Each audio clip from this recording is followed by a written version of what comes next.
Medine-i Münevvere'nin üzerine çöken o ağır, o sarsıcı hüzün, Hazreti Ebubekir'in fani bedeni toprağa sır edildiğinde yerini tarifsiz bir sükûta bırakmıştı. Güneş batmış, ashabın kalbindeki o ince, o narin, sıddıkiyet devri kapanmış, göklerin ve yerin Rabbi, yeryüzündeki adalet terazisini artık tek bir adamın, Hattab'ın oğlu Hazreti Ömer'in omuzlarına yüklemişti. Fakat bu sıradan bir nöbet değişimi değildi. Bu, bir hükümdarın tahtına oturması, bir imparatorun tacını giymesi hiç değildi. Hilafet makamı, altınlarla bezenmiş bir saray değil, kıyamet gününde cehennem uçurumunun tam kenarına kurulmuş, her an kaymaya hazır, alevden bir köprüydü. Ve Hazreti Ömer, bu alevden köprünün üzerine adım attığı o ilk an, ilahi hesaptan tir tir titreyen, haşyetullah ile yoğrulmuş bir kalp taşıyordu. Hazreti Ebubekir'in vefatının ertesi günüydü. Mescid-i Nebevi tıka basa doluydu. Havada nefesleri kesen, kalpleri sıkıştıran bir vekar vardı. İnsanlar yeni halifeyi, İslam ordularının başkomutanını dinlemek üzere sessizliğe bürünmüşlerdi. Hazreti Ömer, cüssesiyle dağları andıran o heybetli adam, başı öne eğik, gözleri yaşlı bir halde minbere doğru yürüdü. Adımları ağır, duruşu mahzundu. Peygamber Efendimizin hutbe irad ettiği o mukaddes minberin basamaklarına yaklaştı. Hazreti Ebubekir, halife olduğunda edebi gereği Peygamber Efendimizin durduğu basamağa çıkmamış, bir basamak aşağıda durmuştu. Hazreti Ömer minbere adımını attığında ashab nefesini tuttu. Acaba o nerede duracaktı? Devletin sınırlarını Irak'a, Şam'a kadar genişletmiş bu muazzam gücün yeni lideri, Hazreti Ömer, birinci basamağa ayağını koydu fakat daha yukarı çıkamadı. Gözlerinden sicim gibi yaşlar boşandı. Başını öne eğerek o ilahi edep ve mahviyet içinde bir basamak daha aşağıya indi. Tarihe geçecek şu derin, şu sarsıcı kelimeler döküldü dudaklarından. Rabbime yemin olsun ki, Ebubekir'in durduğu makama ayak basmaktan, o makama kendimi layık görmekten Allah'a sığınırım. Mescidi dolduran binlerce insan bu muazzam tevazu karşısında gözyaşlarına boğuldu. O gün orada sadece bir halife seçilmemiş, aynı zamanda yepyeni bir unvan doğmuştu. Hazreti Ebubekir'e Resulullah'ın halifesi deniliyordu. Hazreti Ömer'e Resulullah'ın halifesinin halifesi demek sözü çok uzatacaktı. Ashab ona nasıl hitap edeceklerini düşünürken cemaatin içinden biri ona seslendi ve insanlık tarihinin en şerefli makam isimlerinden biri o an yankılandı. Emirül Müminin, yani müminlerin emiri. Bu unvan bir büyüklük taslama değil, yeryüzündeki bütün inananların mesuliyetini, acısını, açlığını ve hesabını tek bir bedende toplamanın fermanıydı. Hazreti Ömer, minberin o alt basamağında dururken kalabalığa bir komutan edasıyla bakmadı. O an etten ve kemikten sıyrılmış, kıyamet gününde mahkeme-i kübrada, alemlerin Rabbinin huzurunda tek başına hesap veriyormuşçasına bir ruh haline büründü. Ellerini semaya kaldırdı. Sesi, kılıç şakırtılarını bastıran o gür sesi, şimdi ilahi bir yakarışla, derin bir acziyetle titriyordu. Allah'ım, ben sert ve şiddetli bir kulum. Ne olur kalbime merhamet ver. Allah'ım, ben zayıf ve aciz bir kulum. Bana senin adaletini ayakta tutabilmem için güç ver. Allah'ım, ben cimri nefsimden sana sığınırım. Beni, ümmetin malını korumada emin ve cömert kıl.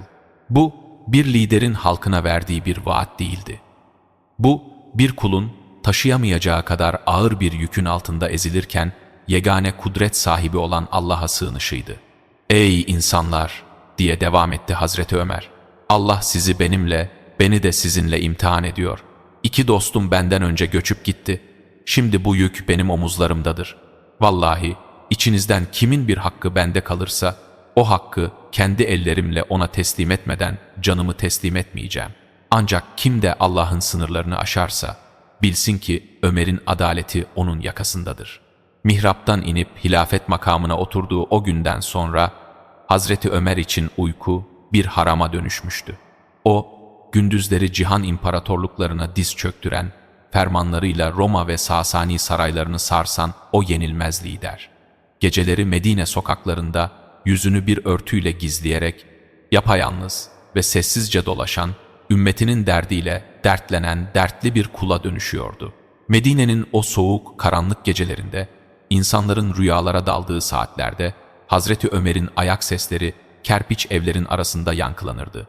Bazen rüzgarın uğultusuna onun gözyaşlarıyla inleyen yakarışları karışırdı. Ey Ömer! Bugün Allah için ne yaptın? Bugün ümmetten birinin kalbini kırdın mı? Bir yetim aç yatarken sen tok mu uyudun?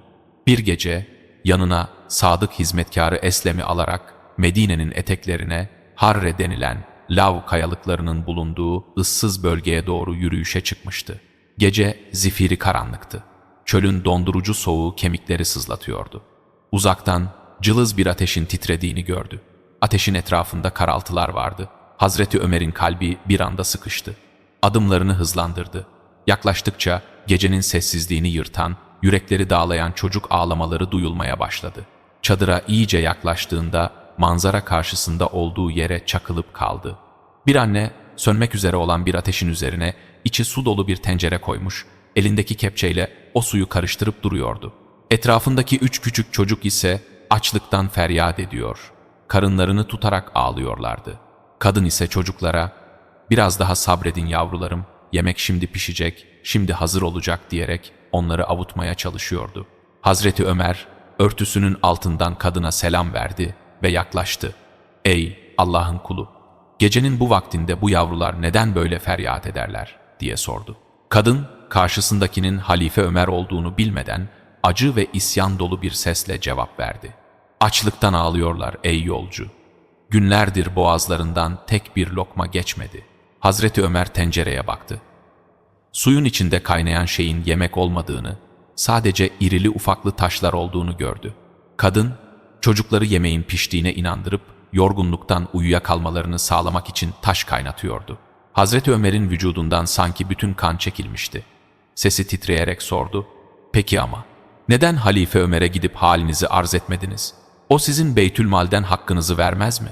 Kadın, ateşe bir dal daha atarken asırları delecek, arşı titretecek o cevabı verdi. "Allah Ömer'in belasını versin. Allah benim hakkımı Ömer'den sorsun. Madem bizim halimizi bilmeyecekti, madem yavrularımın açlığından haberdar olmayacaktı, neden halife olup bizim başımıza geçti? Kıyamet gününde 2 elim onun yakasındadır." Bu sözler, Hazreti Ömer'in kalbine saplanan zehirli mızraklardan daha keskindi. Dünyanın en büyük devletinin başkanı, yeryüzünün hakimi olan Ömer, bir çöl çadırının önünde kimsesiz bir kadının bedduasıyla yerle yeksan olmuştu. Dizlerinin bağı çözüldü. Gözyaşları sakalını ıslatırken hizmetkarı Eslem'e dönüp tek bir kelime etmeden Medine'ye, Beytülmal'a, devlet hazinesine doğru delicesine koşmaya başladı. Sanki arkasından ölüm meleği kovalıyor, sanki cehennem ateşi topuklarını yalıyordu. Devlet hazinesinin kapısını bizzat kendi elleriyle açtı. Ağlıyor, sürekli istiğfar ediyordu. İçeri girdi, büyük bir un çuvalı buldu. İçine zeytinyağı, hurma ve biraz da et doldurdu. Çuval o kadar ağırdı ki bir insanın tek başına taşıması neredeyse imkansızdı. Hazreti Ömer, çuvalı sırtına yüklenmek üzere hamle yaptığında sadık hizmetkarı Eslem öne atıldı. "Ey müminlerin emiri!" dedi telaşla. "Allah aşkına bırakın, o çuvalı sizin yerinize ben taşıyayım. Sizin omuzlarınız bu devleti taşıyor, bir de bu yükün altında ezilmeyin." Hazreti Ömer durdu. Sırtındaki un çuvalının ağırlığı altında 2 büklüm olmuştu. Gözleri yaşlı, alnı ter içindeydi. Başını ağır ağır kaldırdı ve Eslem'e, ilahi adaletin, hesap gününün o korkunç dehşetini özetleyen şu muazzam, şu sarsıcı cevabı verdi. "Söyle bana ey Eslem, bugün bu çuvalı benim yerime taşırsın. Peki ya yarın, mahşer gününde, mizan kurulduğunda, o kadının ve o yetimlerin hakkı benden sorulurken, benim günahlarımı da sırtlanıp taşıyabilecek misin? Bırak beni ey Eslem." Dünyada yetimini aç bırakan Ömer, ahirette cehennem ateşinde yanmaktansa bu un çuvalının altında un ufak olsun. Eslem sükuta büründü. Diyecek hiçbir söz bulamadı. Çölün soğuk gecesinde İslam devletinin halifesi sırtında un çuvalıyla ter ve gözyaşları içinde kilometrelerce koşarak o ıssız çadıra geri döndü. Çadıra vardığında nefes nefeseydi. Çuvalı yere indirdi. Hiç kimseye emir vermeden bizzat dizlerinin üzerine çöktü. Kendi elleriyle unu eledi, yağı koydu, hamuru yoğurdu. Ateşin sönmek üzere olduğunu görünce ateşi canlandırmak için eğilip üflemeye başladı. Alevler harladıkça dumanlar müminlerin emirinin sakallarının arasından süzülüp gökyüzüne karışıyordu. Dünyayı titreten adam bir çadırda yetimlere aşçı olmuştu. Yemek piştiğinde çocukları kendi elleriyle doyurdu. Çocukların yüzündeki o acı feryat yerini tebessüme ve tokluğun verdiği huzura bıraktığında Hazreti Ömer kenara çekildi. Soğuk bir taşın üzerine oturdu ve çocukların uykuya dalmasını izledi. Kadın bu yabancı yolcuya minnetle bakıp "Allah senden razı olsun" dedi. "Sen bu makama o Ömer'den çok daha layıksın." Hazreti Ömer gözyaşları içinde kim olduğunu belli etmeden başı önde karanlığa karışarak oradan ayrıldı. Yolda Eslem'e dönüp o büyük hakikati fısıldadı. "Ey Eslem! O çocukların açlıktan feryat etmeleri benim ciğerimi parçalamıştı. Onların tok bir şekilde gülerek uyuduklarını görmeden buradan ayrılamazdım." İşte Ömer'in adaleti sadece kılıçla çizilen sınırlar değil, gecenin karanlığında dökülen bu sessiz gözyaşlarıydı. Onun zihnindeki mesuliyet kavramı, insan aklının sınırlarını aşacak kadar ince, tefekkürü dağları ezecek kadar ağırdı. Bir gün Mescid-i Nebevi'nin avlusunda ashabıyla otururken birden derin bir tefekküre daldı. Yüzünün rengi sarardı, elleri titremeye başladı. Çevresindekiler halifenin üzerine çöken bu ani ağırlığın sebebini merakla izlediler. Hazreti Ömer uzaklara, çok uzaklara, adını bile tam bilmediği toprakların sınırlarına bakarak o tüyler ürperten itirafını yaptı. "Vallahi eğer Fırat'ın kenarında, Dicle'nin kıyısında devlete ait olmayan, sıradan bir çobana ait olan cılız bir koyunu kurt kapsa, yemin ederim ki Allah kıyamet gününde o koyunun hesabını, o dağ başındaki haksızlığı gelir de Halife Ömer'den sorar diye ilahi adaletten tir tir titriyorum." Fırat'ın kenarı. Medine'ye binlerce kilometre uzakta, uçsuz bucaksız bir coğrafya, bir koyun ve bir kurt. Hazreti Ömer'in kalbindeki haşyetullah, makamının genişliğiyle değil, mesuliyetinin zerreleriyle ölçülüyordu. Onun için hilafet, ganimetlerin, altınların, zaferlerin bölüşüldüğü bir taht değil, her saniyesinin, her nefesinin mizan terazisinde milim milim tartılacağı, altında ezilmekten korktuğu bir yüktü. O, adaletin yeryüzündeki kılıcıydı ama o kılıcın keskin tarafı önce kendi nefsine, kendi hatalarına dönüktü. İçerideki bu sarsılmaz ahlak ve derin hesap şuuru, devletin temellerini öylesine sağlam bir betona dönüştürmüştü ki, artık İslam'ın nurunu ve adaletini Arabistan çöllerinin dışına taşıma vakti gelmişti. Hazreti Ebubekir döneminde başlayan o muazzam fetih harekatı, Hazreti Ömer'in bu ilahi adaletiyle birleşince, yeryüzünde eşi benzeri görülmemiş bir kasırgaya dönüşecekti. Gözler, asırların kibir kulelerine, yeryüzünde kendilerini ilah zanneden Sasani Kisralarının ve Roma Kayserlerinin saraylarına çevrilmişti. Hakkın batıla, tevazunun kibre olan o nihai taarruzu, Kadisiye meydanında, fillerin ve demir zırhların arasında tekbir sesleriyle şaha kalkmak üzereydi. Medine'nin o mütevazı kerpiç odalarında, geceleri Rabbine gözyaşlarıyla yakaran, sırtında un çuvalıyla yetimlerin derdine koşan Hazreti Ömer'in o sarsılmaz adaleti ve ihlası, ilahi bir rahmet olarak yeryüzüne dalga dalga yayılıyordu. Devletin merkezi ne kadar teskiye olmuş, ne kadar dünyevi hırslardan arınmışsa, ordularının kılıçları da o derece keskin, adımları o derece sarsılmaz oluyordu. İslam'ın sancaktarları, Hazreti Ebubekir döneminde başlayan o kutlu yürüyüşü, şimdi Hazreti Ömer'in hilafetinde insanlığın kaderini değiştirecek bir noktaya taşımışlardı. Karşılarında sıradan düşmanlar, basit kabileler yoktu. Bir yanda asırlardır yeryüzünü kana bulayan, kendilerini dünyanın mutlak hakimi sanan Roma İmparatorluğu, diğer yanda ise krallarını yarı tanrı kabul eden, şatafatın, kibrin ve şirkin yeryüzündeki en büyük kalesi olan Sasani İmparatorluğu yani Persler bulunuyordu. Hazreti Ömer, Roma'nın ve Sasani'nin o devasa ordularının İslam'ın tevhid nurunu boğmak için nasıl karanlık planlar yaptığını o derin ferasetiyle görüyor, Mescid-i Nebevi'nin mihrabında secdelere kapanarak orduları için Rabbinden nusret diliyordu. Doğu cephesinde Sasani İmparatorluğu'nun üzerine yürüyen İslam ordusunun başında cennetle müjdelenen o kutlu sahabe, okçuların en keskin nişancısı ve Resulullah'ın dayısı Hazreti Sad bin Ebi Vakkas bulunuyordu. Hazreti Sad ordusuyla birlikte Kadisiye Ovası'na indiğinde ufuk çizgisini tamamen kapatan, güneşin ışıklarını demir zırhlarıyla yansıtan o dehşetli manzarayla karşılaştı. Sasani İmparatorluğu, İslam ordusunu ezip geçmek için 120 bin kişilik tepeden tırnağa çeliklere bürünmüş o yenilmez ordusunu meydana sürmüştü.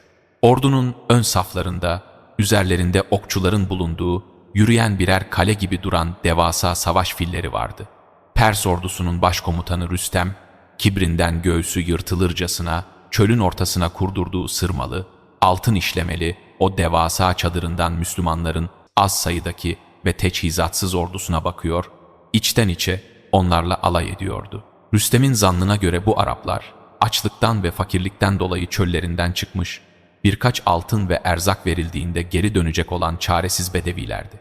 Savaşın o kanlı yüzü henüz kendini göstermeden önce, Rüstem, İslam ordusunun kumandanından bir elçi talep etti. Amacı, o ihtişamlı çadırında elçinin gözünü korkutmak, Sasani'nin o asırlık gücüyle İslam ordusunun moralini yerle yeksan etmekti. Fakat Hazreti Sad bin Ebi Vakkas, Rüstem'in bu dünyevi oyununu, o kibir kulesini başlarına yıkacak bir hamleyle karşıladı. Karşılarına süslü püslü, diplomatik bir elçi değil, dünyayı kalbinden söküp atmış, üzerinde sadece yamalı bir hırka, elinde paslı bir kılıç ve kısacık, cılız bir atı olan Ribi bin Amir'i gönderdi. Ribi bin Amir, Kadisiye Ovası'nı geçip Sasani karargahına yaklaştığında Pers komutanları bu manzaraya inanamadılar. Onlar muhteşem elbiseler içinde bir diplomat beklerken karşılarında saçı sakalı birbirine karışmış, dünyanın bütün süslerine sırtını dönmüş bir derviş, mücahit duruyordu.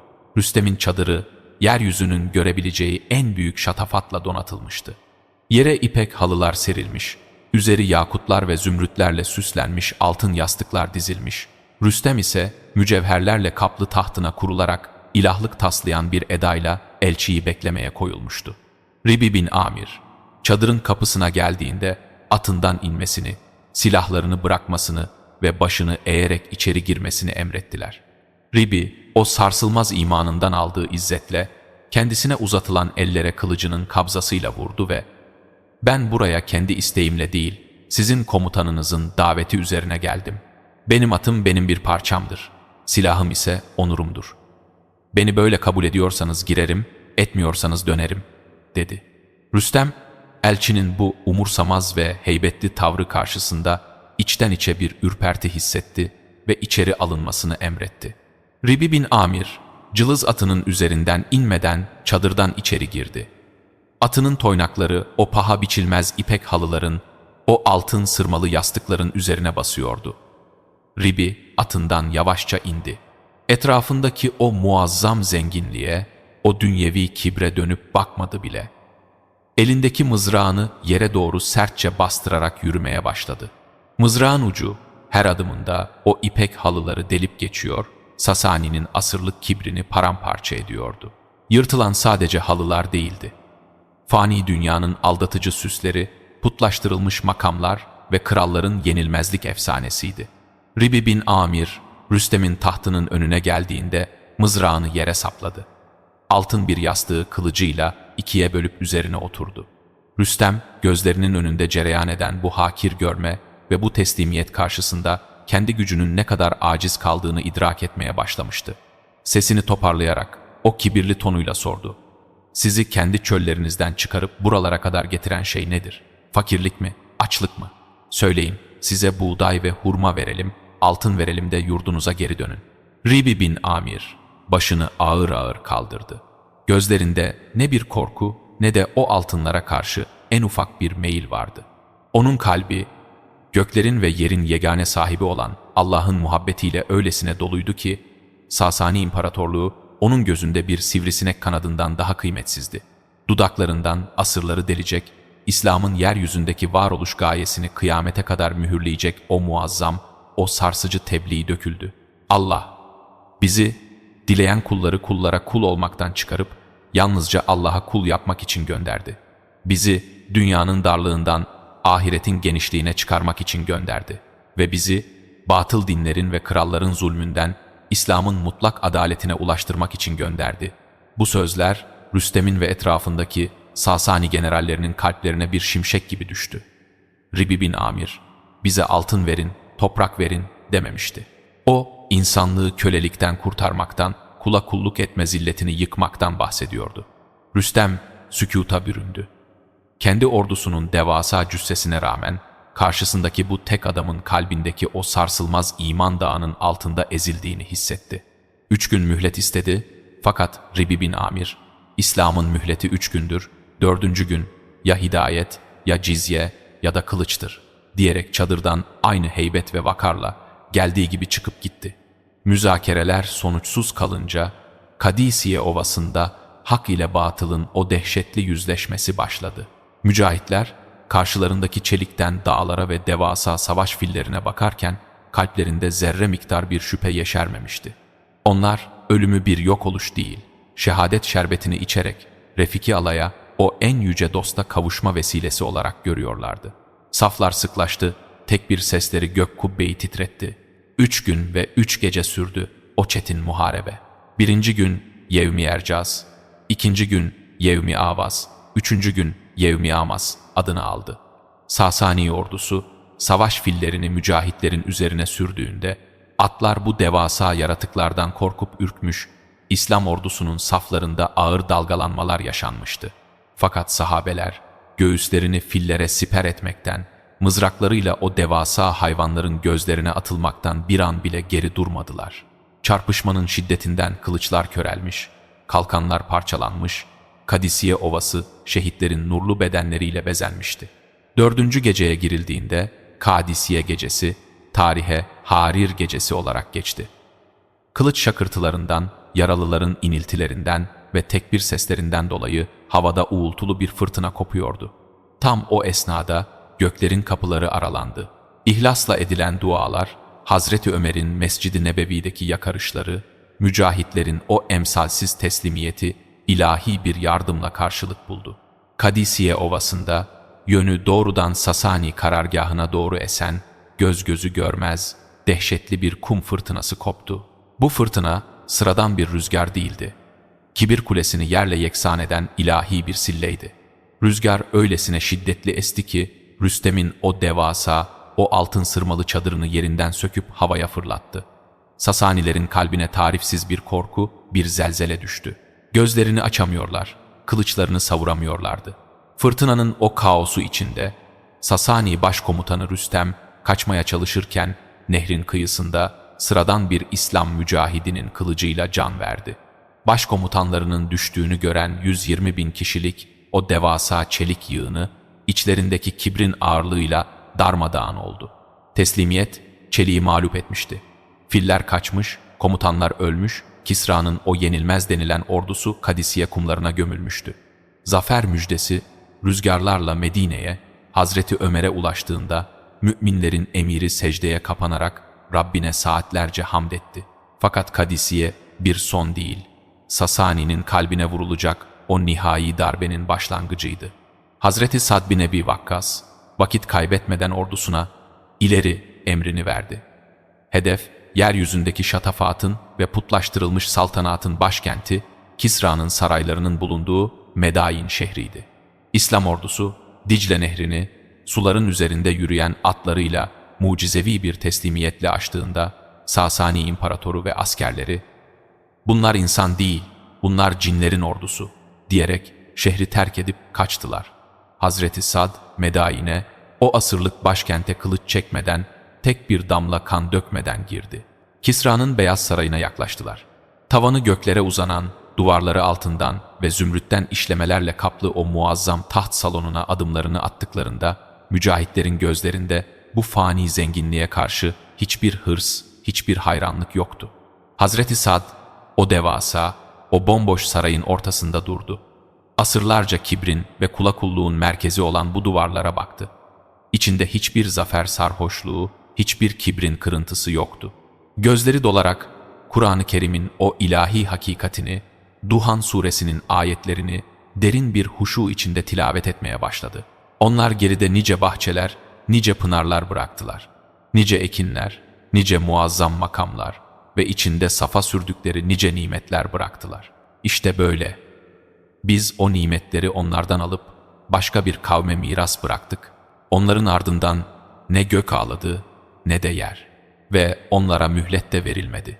Ayetlerin yankısı Kisra'nın salonunda süzülürken asırların firavunluğu da tarihin karanlık sularına gömülüyordu. Hazreti Sad tam o an tahtın bulunduğu o yüksek mekana bir mücahidi çıkardı ve yeryüzündeki hiçbir krallığın, hiçbir servetin asla susturamayacağı o mukaddes nida Medain'in semalarında yankılanmaya başladı. Allahu Ekber! Allahu Ekber! Şirkin başkentinde okunan bu ilk ezan sadece Sasani İmparatorluğu'nun çöküşü değil, tevhidin, teslimiyetin ve ilahi adaletin yeryüzündeki o mutlak zaferiydi.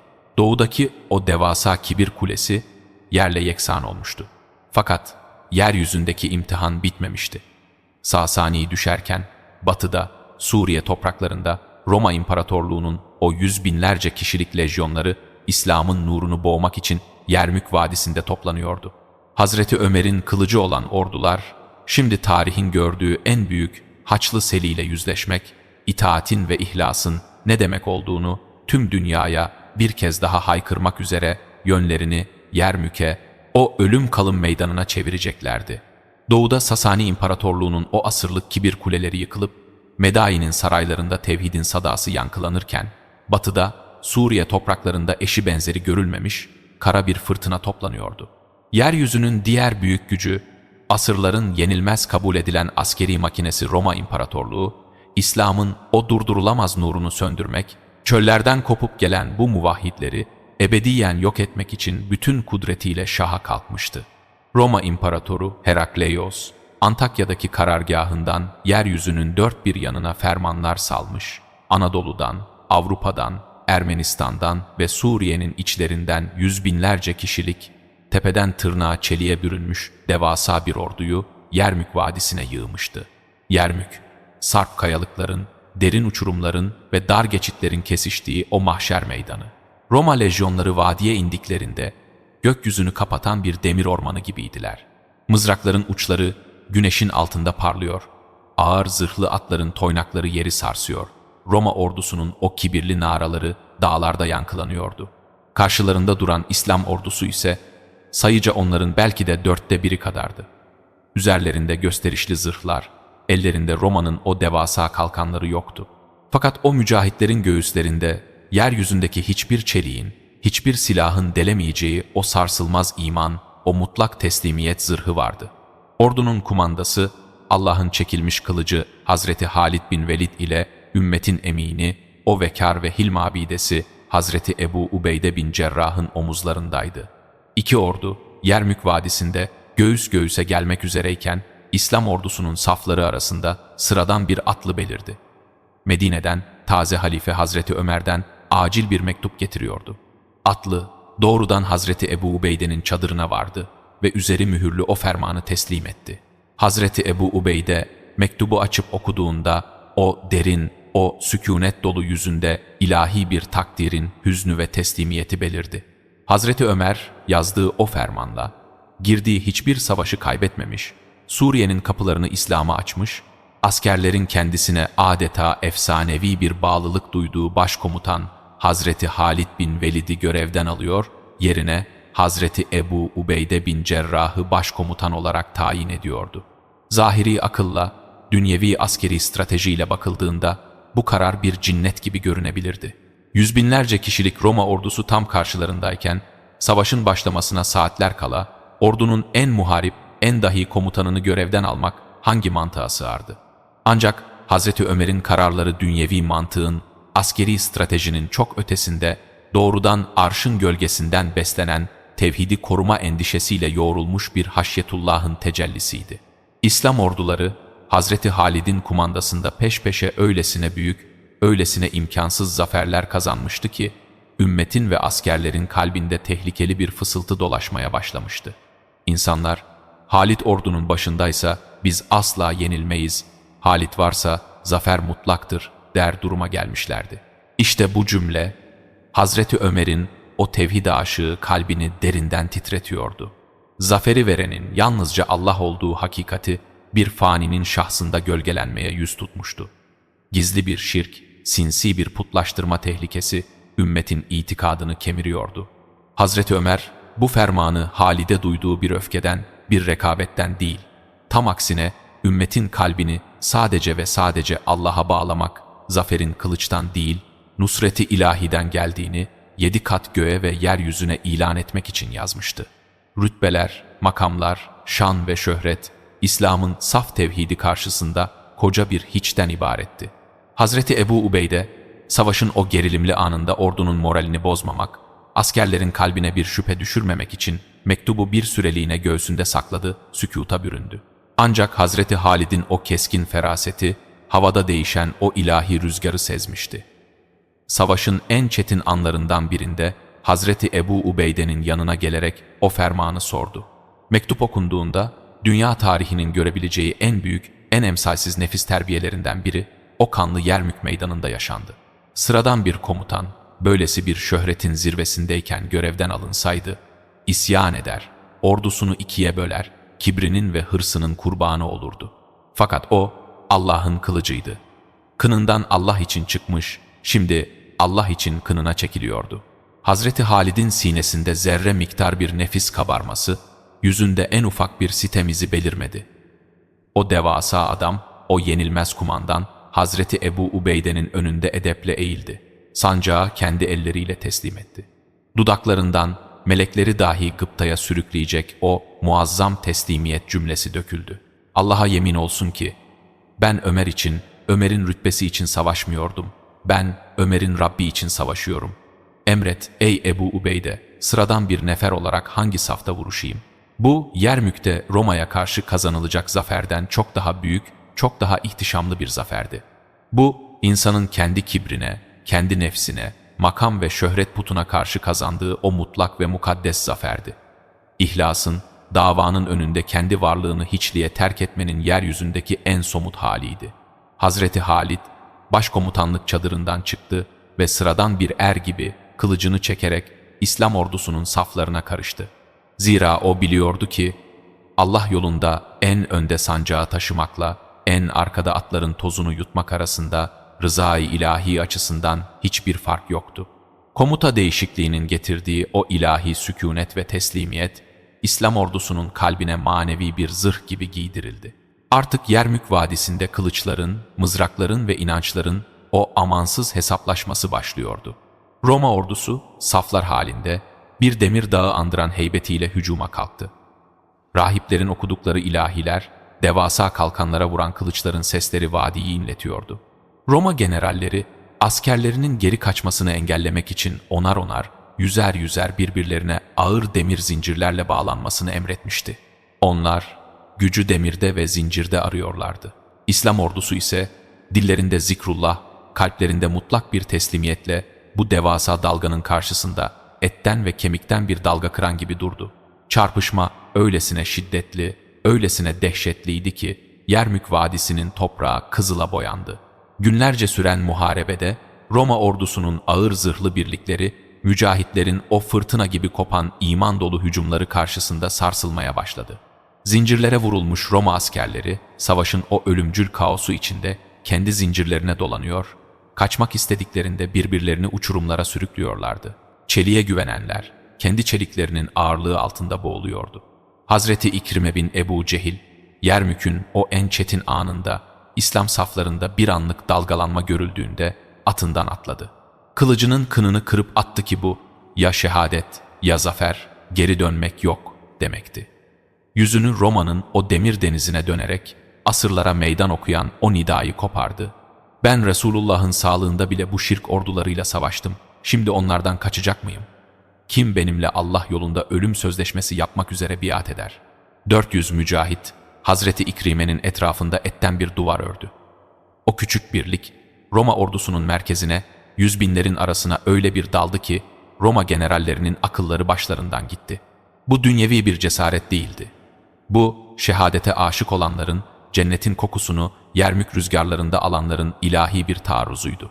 Hazreti İkrime ve o 400 yiğit, Roma saflarını paramparça ederek şehadet şerbetini içtiler. Ancak onların bu feda oluşu, İslam ordusuna öyle bir ruh, öyle bir celal verdi ki, vadi bir anda tekbir sesleriyle adeta infilak etti. Roma'nın asırlık lejyonları, bu ilahi öfke, bu sarsılmaz iman karşısında çözüldü. Generalleri öldürüldü, safları darmadağın oldu. Yermük Vadisi'nin o sarp uçurumları kaçmaya çalışan binlerce ağır zırhlı Roma askerine mezar oldu. Kibir, tevhidin karşısında diz çökmüş. Yeryüzünün o mağrur imparatorluğu, çöllerden gelen, kalpleri Allah aşkıyla çarpan bu sadık kulların önünde tuzla buz olmuştu. Yermük zaferi sadece bir askeri başarı değil, Suriye'nin, Filistin'in ve o mukaddes beldelerin kapılarını İslam'ın nuruna ardına kadar açan ilahi bir fetihti.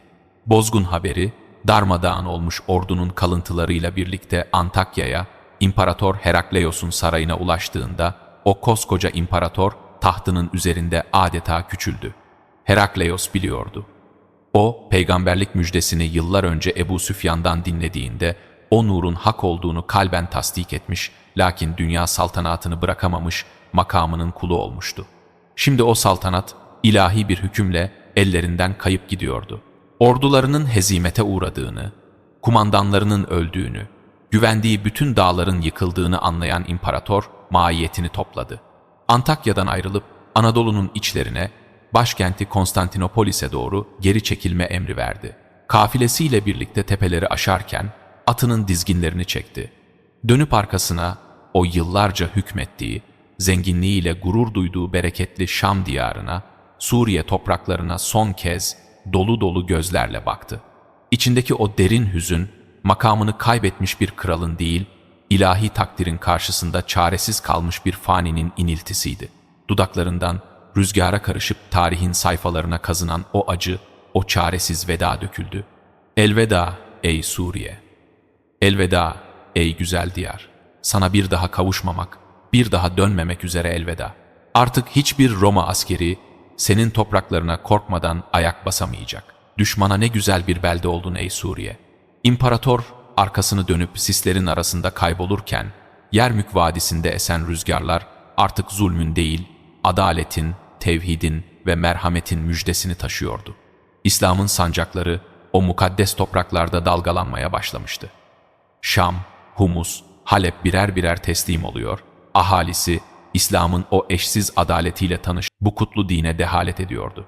Fakat orduların önünde duran, fethedilmeyi bekleyen bir yer daha vardı. Sıradan bir şehir değil, peygamberlerin beşiği, vahyin indiği o mübarek belde, İslam'ın ilk kıblesi. Mescid-i Aksa'nın bağrında yattığı mukaddes şehir Kudüs. Roma'nın Kudüs'teki temsilcileri şehrin surlarını kapatmış, büyük bir korku içinde bekliyorlardı. Lakin Kudüs'ün fethi, kılıç sesleriyle, kan dökülerek surların yıkılmasıyla olmayacaktı. Kudüs, Allah'ın yeryüzündeki adalet terazisini elinde tutan o büyük halifenin, üzerinde yamalı bir cübbeyle, bir devenin yularından tutarak o topraklara adım atmasını bekliyordu. Tarih, dünyanın gördüğü en sessiz, en ulvi ve en göz yaşartıcı fethine şahit olmak üzereydi. Yermük Vadisi'nde Roma'nın o devasa, o yenilmez denilen çelik ormanları, İslam'ın tevhid sancağı karşısında tuzla buz olduktan sonra Şam diyarının kapıları ardına kadar açılmıştı. Mücahitlerin adımları, yeryüzünün o en mukaddes, peygamberlerin gözyaşlarıyla sulanmış, vahiylerin yankılandığı o mübarek beldeye, İslam'ın ilk kıblesi olan Kudüs'e doğru yöneldi. Kudüs, sırların, mucizelerin ve ilahi tecellilerin şehri. İslam ordusu, Hazreti Ebu Ubeyde bin Cerrah'ın kumandasında şehri kuşattığında kılıçlar kınlarındaydı. O mukaddes taşlara, peygamberlerin secde ettiği o topraklara tek bir damla kanın dökülmemesi, şehrin hürmetinin çiğnenmemesi için eşsiz bir sükûnet, ilahi bir vakar hakimdi. Kuşatma günlerce sürdü. Kudüs'ün surları arkasında bekleyen Roma askerleri ve şehrin ruhani lideri Patrik Sofronius, dışarıdaki bu ordunun daha önceki hiçbir işgalciye, hiçbir imparatorluk ordusuna benzemediğini çok iyi biliyorlardı. Zira bu ordu şehri yağmalamak, hazineleri talan etmek için değil, yeryüzüne Allah'ın mutlak adaletini tesis etmek için bekliyordu. Patrik Sofronius, surların üzerinden İslam ordusunun o ibadetle geçen gecelerini, o sarsılmaz disiplinini günlerce tefekkürle izledi. Kendi kadim kitaplarında, İncil ve Tevrat sayfalarında Kudüs'ü fethedecek olan o adil liderin vasıfları harf harf, satır satır yazılıydı. Sonunda direnmenin ilahi takdire karşı gelmek olduğunu anlayan Patrik, şehri teslim etmeye karar verdi. Ancak İslam kumandanlarına asırları titretecek şu kesin ve sarsılmaz şartı koştu. Biz bu mukaddes şehrin anahtarlarını ne bir komutana ne de bir askere teslim ederiz. Bizim kitaplarımızda bu şehri fethedecek olan zatın vasıfları bellidir. Gidin ve en büyük liderinize, o müminlerin emirine haber verin. Ancak o bizzat gelirse Kudüs'ün anahtarlarını kendi ellerimizle teslim ederiz. Bu haber çöller aşılarak Medine-i Münevvere'ye, Mescid-i Nebevi'nin o kerpiç duvarları arasında hasırın üzerinde Rabbine gözyaşlarıyla yakaran Hazreti Ömer'e ulaştı. Dünyanın en büyük, en yenilmez cihan devletinin başkanıydı o. Doğuda Sasani'yi yutmuş, batıda Roma'yı diz çöktürmüş bir kudretin tek sahibiydi. Dünyevi bir hükümdar, böylesi bir fethe, böyle mukaddes bir şehrin teslim törenine nasıl giderdi? Altın arabalarla, binlerce muhafızla, ipekler içinde ve borazanlar eşliğinde değil mi? Fakat Hazreti Ömer, makamın ve gücün bir kulu yüceltmediğini, aksine onu Rabbinin karşısında daha da küçültüp hiçliğe sürüklediğini, yeryüzüne ispat etmek için yaratılmış bir adalet abidesiydi. Hazreti Ömer, Medine'den yola çıkarken yanına ne bir muhafız birliği aldı ne de bir hazine. Sadece bir tek hizmetkarı ve bir tek devesi vardı. Yanlarına azık olarak biraz kuru hurma, biraz arpa ekmeği ve bir tahta kap içinde su aldılar. Yola çıkmadan evvel hizmetkarıyla yeryüzünün bütün krallarını, bütün diktatörlerini utancından yerin dibine sokacak o muazzam, o ilahi adalet mukavelesini yaptı. Ey kulum! Bu deve ikimizin, yol ise uzundur. Bir müddet ben bineceğim, sen devenin yularından tutup yürüyeceksin. Sonra sen bineceksin, ben deveye yularlık edip yürüyeceğim. Bir müddette ikimiz yürüyeceğiz ki hayvan dinlensin. Adalet bunu gerektirir. Günler geceleri kovaladı. Kızgın çöller, sarp dağlar aşıldı. Müminlerin emiri, o koca cihan halifesi, sırası geldiğinde kızgın kumların üzerinde yürüyor, o yuları elleriyle çekiyordu. Kudüs'e yaklaştıklarında, şehri çevreleyen tepelerden o mukaddes surlar görünmeye başladığında, ilahi adaletin o eşsiz cilvesi tecelli etti. Nöbet, yani deveye binme sırası hizmetkara gelmişti. Hizmetkar, ufukta beliren Kudüs surlarına, o surların önünde saf tutmuş, halifeyi bekleyen Roma patriklerine, piskoposlarına ve o ihtişamlı kalabalığa baktı. Kalbi dehşetle çarptı. Gözlerinden yaşlar boşaldı. Kendisini devenin üzerinden atarcasına inerek Hazreti Ömer'in ayaklarına kapandı ve feryat etti. Ey müminlerin emiri! Allah aşkına, Resulullah aşkına ne olur siz binin. Sıramdan vazgeçtim, hakkımdan feragat ettim.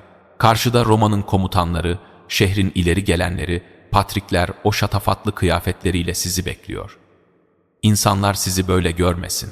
Beni devenin üstünde, sizi ise yaya, üstelik üzerinizdeki o yamalı cübbeyle devenin yularını çekerken görürlerse, İslam'ın heybetine gölge düşer, bizi hakir görürler diye korkarım. Hazreti Ömer, kölesinin bu haklı ve dünyevi endişesine karşılık o dağ gibi heybetiyle durdu. Gözleri Kudüs surlarına kilitlenmiş, kalbinde haşyetullah'ın fırtınaları koparken, asırlara meydan okuyan, İslam'ın izzetini ve şerefini kıyamete kadar mühürleyen o sarsıcı nidayı kopardı. Sus, ey kul! Sıra senindir, inmeyeceksin. Biz, cehaletin ve şirkin çamurları içinde debelenen, dünyanın en zelil, en aşağılık kavmiydik. Allah bizi İslam ile şereflendirdi, İslam ile aziz kıldı. Kim ki şerefi, izzeti ve heybeti, İslam'dan başka bir şeyde, elbiselerde, bineklerde ve dünya süslerinde ararsa, Allah onu tekrar o eski zilletine düşürür, yerin dibine batırır. Bin develin üzerine. Adaletin sırası bozulmayacak. Hizmetkar, gözyaşları içinde, tir tir titreyerek deveye bindi. Hazreti Ömer, cihan halifesi, elinde devenin yularıyla yürümeye başladı. Üzerinde kimi deriden, kimi kaba kumaştan tam 14 yama bulunan, güneşten rengi solmuş o mütevazı cübbesi vardı. Ayaklarında tozlu pabuçları, yüzünde çöllerin o kavurucu rüzgarlarının bıraktığı derin izler taşıyordu. Kudüs'ün Cabiye kapısına doğru yaklaştıklarında onu karşılamaya gelen İslam kumandanları Hazreti Ebu Ubeyde ve Hazreti Yezid, üzerlerinde Roma'dan ganimet olarak aldıkları parlak kumaşlardan dikilmiş elbiselerle öne çıktılar.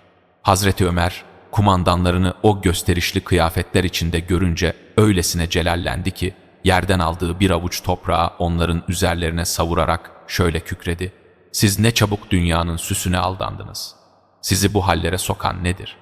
Sizin asıl heybetiniz göğsünüzdeki imanınızdır." Kumandanlar derhal o süslü elbiselerini çıkardılar ve altlarındaki o eski, yıpranmış savaş zırhlarını gösterdiler. "Ey müminlerin emiri! Bunlar sadece dışarıdaki bir örtüdür. Bizim asıl elbisemiz Allah yolundaki zırhımızdır," diyerek halifenin kalbini teskin ettiler. Surların üzerinde nefesini tutmuş bir halde bu manzarayı izleyen Patrik Sofronius gördükleri karşısında dona kalmıştı. O, altın arabalar, yüzlerce köle, ipekli kaftanlar ve mücevherler içinde bir imparator beklerken, karşısında kölesini deveye bindirmiş, kendisi çamurlu ve tozlu yollarda devenin yularını çeken, 14 yamalı bir cübbeyle yürüyen ama duruşunda yerleri ve gökleri titreten o ilahi vakarı taşıyan bir adam görüyordu. Patrik, elleri titreyerek yanındaki rahiplere döndü ve o tarihi itirafı fısıldadı. "İşte, kadim kitaplarımızda yazan Mescid-i Aksa'nın gerçek fatihi tam olarak budur. Dünyayı ayağının altına almış ama kibrin zerresi kalbine ulaşmamış. Bu adama karşı durmak, Allah'a karşı durmaktır. Kılıçlarınızı atın, kapıları açın. Zira onun adaleti bizim ordularımızdan daha güçlüdür." Kudüs'ün o devasa, o ağır kapıları ardına kadar açıldı. Patrik Sofronius ve Hristiyan din adamları Hazreti Ömer'in karşısına çıktıklarında o yamalı cübbenin, o tozlu ayakların önünde gayri ihtiyari diz çöktüler.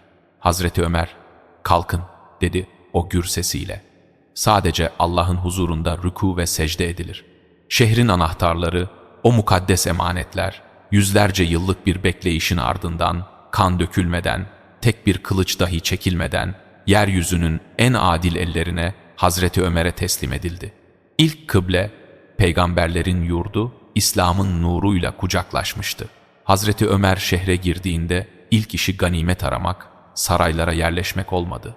Doğrudan Peygamber Efendimizin miraca yükseldiği o mukaddes mekanı, Mescid-i Aksa'nın sahasını sordu. Patrik onu o mübarek alana götürdüğünde Hazreti Ömer'in gözlerinden acı dolu yaşlar süzüldü. Zira Roma İmparatorluğu Yahudileri aşağılamak ve o mukaddes alanı tahkir etmek için Mescid-i Aksa'nın sahasını bir çöplüğe, bir hayvan pisliği dökme alanına çevirmişti. Etraf, insan boyunu aşan pislik ve çöplerle doluydu. Hazreti Ömer, hiçbir askerine buraları temizleyin diye emir vermedi. Bizzat kendisi, o cihan halifesi, dizlerinin üzerine çöktü. Ellerini o pisliğin, o çamurun içine daldırdı. O 14 yamalı cübbesinin eteğini açtı. Çöpleri, pislikleri kendi cübbesine doldurarak dışarıya taşımaya başladı.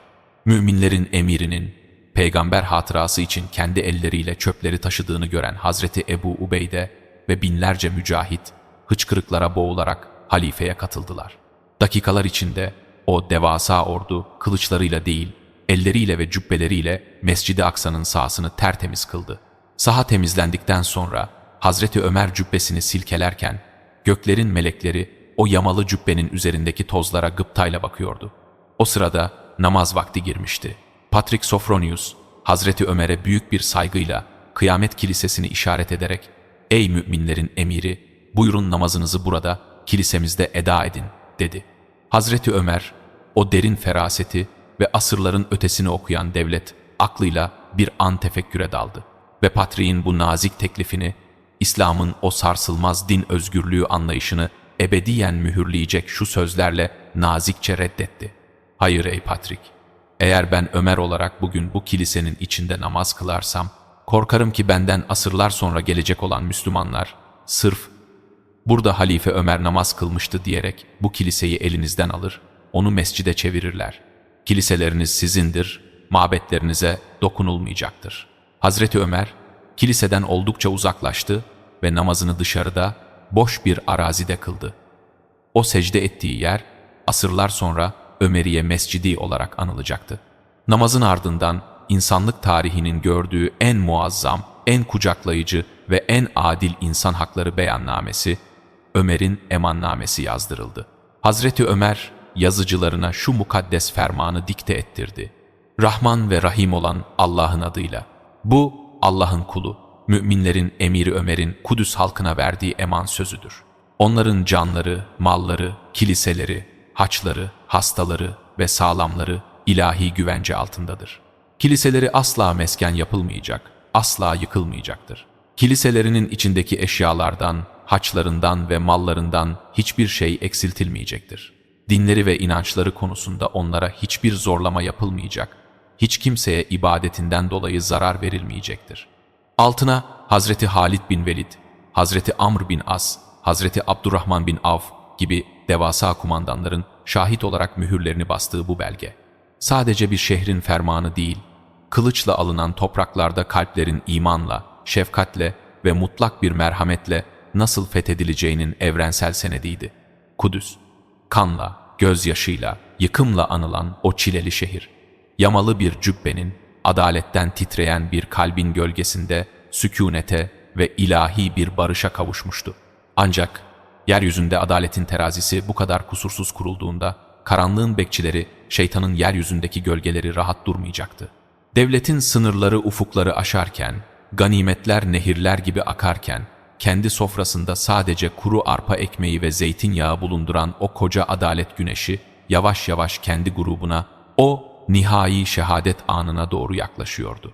Medine'nin o aydınlık sabahında, Mescid-i Nebevi'nin mihrabında dökülecek olan o mukaddes kan, asırların kapanmayan yarası olacak ve yeryüzünün en adil halifesini en yüce dosta kavuşturacaktı.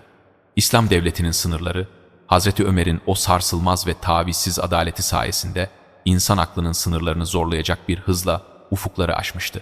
Kılıçlar adaletin emrine amade olmuş, tevhid sancağı Asya'nın derinliklerinden, Mezopotamya'nın o kadim ovalarına, oradan da Mısır'ın ve Afrika'nın bereketli topraklarına kadar uzanmıştı.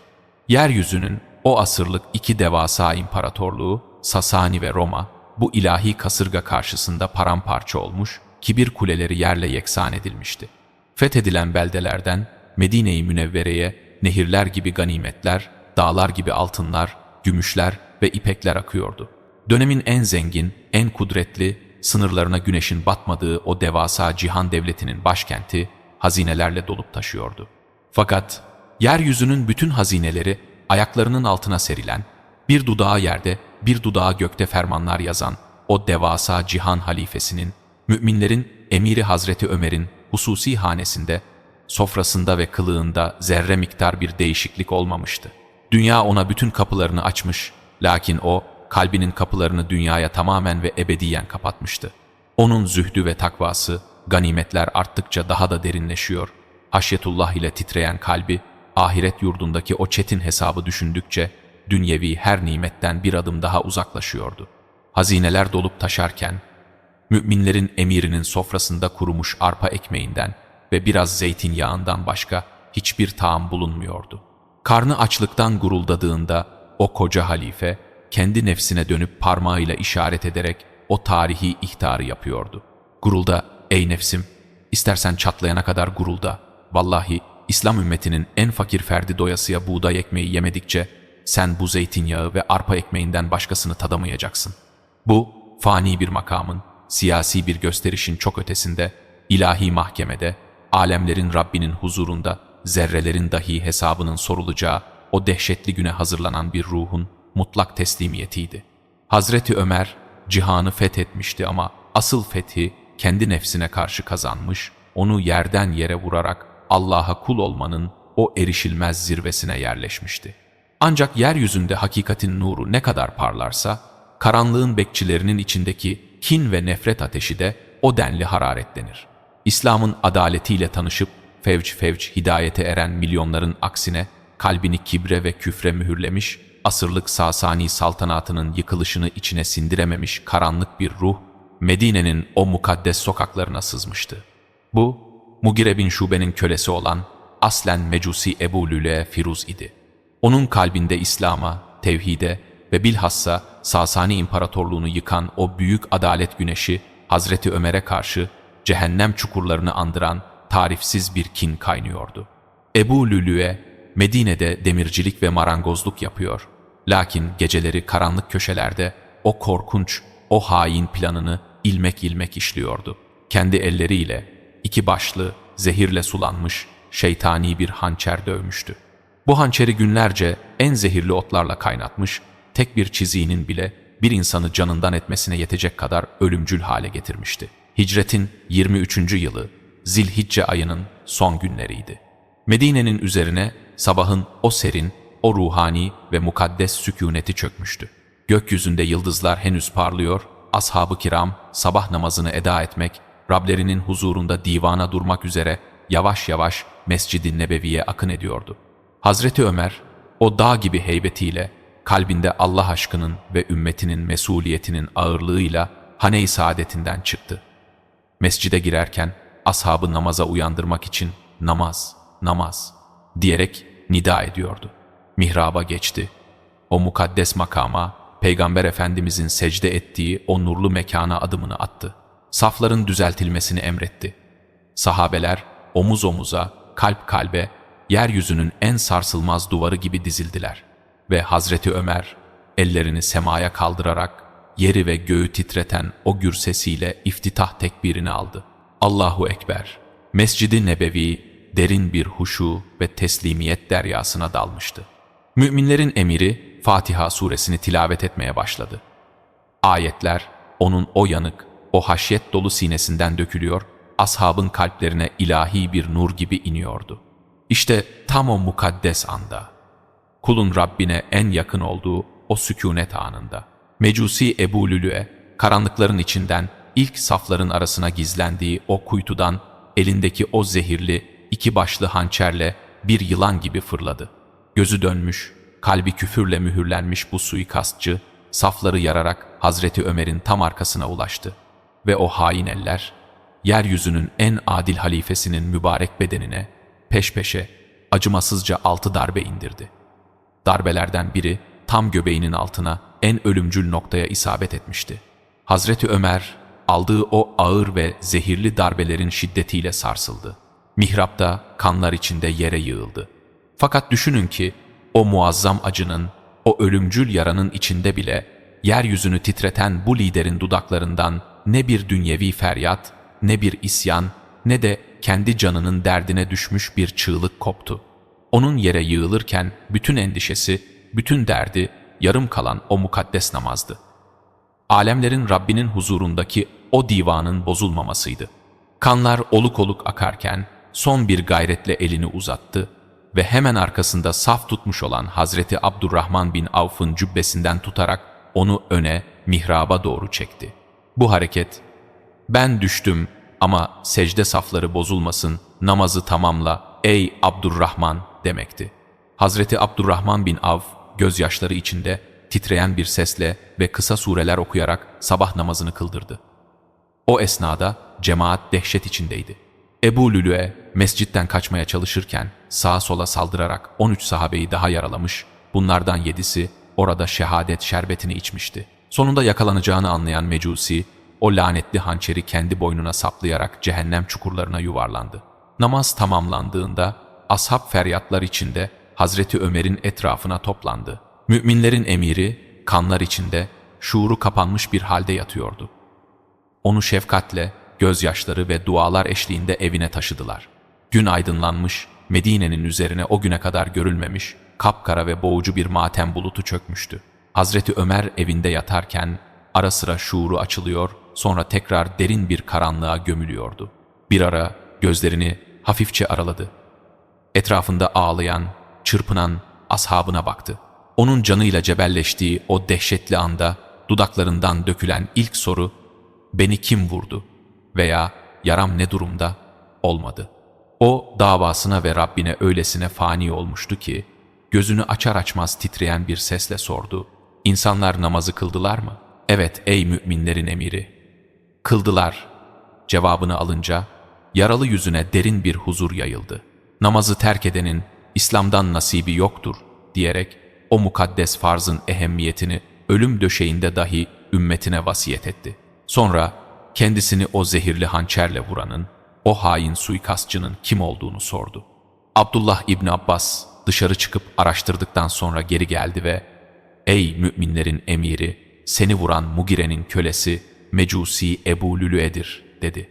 İşte o an Hazreti Ömer'in dudaklarından insanlık tarihine altın harflerle yazılacak imanın ve teslimiyetin o erişilmez zirvesini gösteren muazzam bir şükür nidası yükseldi.